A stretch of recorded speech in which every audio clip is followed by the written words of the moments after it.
हमारे माता पिता ने जन्म दिया, इस भवसागर में लाए। माता पिता के आशीर्वाद से अपने जीवन में अच्छी सफलता पाकर हम अच्छे जीवन जी रहे हैं। ऐसे माता पिता को कोटि कोटि प्रणाम। तुलसीदास जी रामचरितमानस में लिखा है, भवानी शंकरौ, हम और आप कहते हैं सीताराम राधा कृष्ण। वैसे माता पिता, इससे यह कहना उचित है कि कलयुग में माता पिता भगवान हैं। नमस्कार, मैं युवराज विश्वकर्मा। आज बहुत प्यारी माता पिता की कहानी है। साथियों, माता पिता ईश्वर की बनाई अनुपम कृति है। माँ अपने गर्भधारण के 9 महीने अपने गर्भ में रखती है। बच्चा जन्म के बाद तब तक वह होश नहीं संभालते, तब तक बच्चे के हर कार्य को करती है। मल मूत्र से लेकर बच्चे की हर महत्वाकांक्षाओं को पूरा करती है। बच्चा को माँ अपने बिस्तर पर सुलाती है। जब बच्चा बाथरूम करता है, माँ भीग जाती है और ठंड में ठंड सहती है, अपनी सीने से लगाकर सुलाती है। खुद भूख रहती है और अपने बच्चे को भरपेट खाना खिलाती है। अपने बच्चे को अच्छा कपड़ा पहनाती है और खुद फटे पुराने कपड़े पहनती है। इसके लिए मोटरसाइकिल खरीद देती है। माँ अपने पेट काट काट कर पैसा जमा करती है, कर्ज लेती है।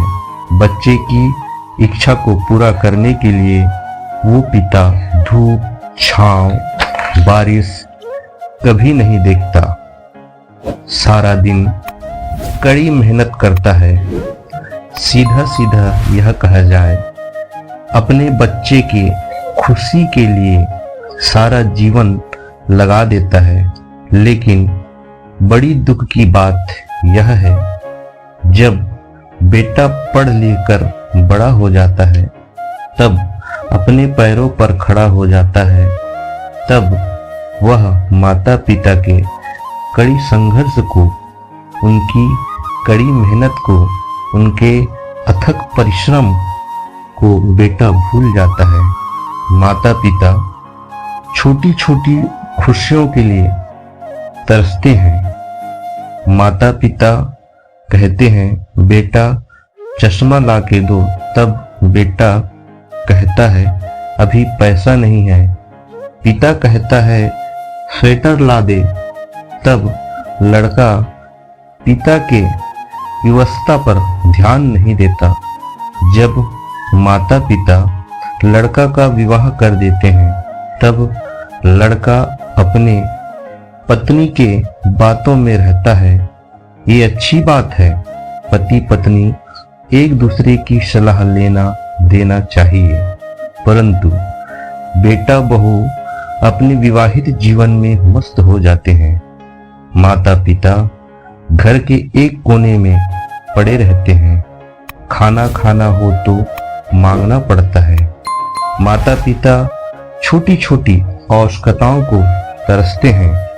आप समझदार हैं। क्या माता पिता इसी दिन के लिए अपने बच्चे को जन्म देते हैं?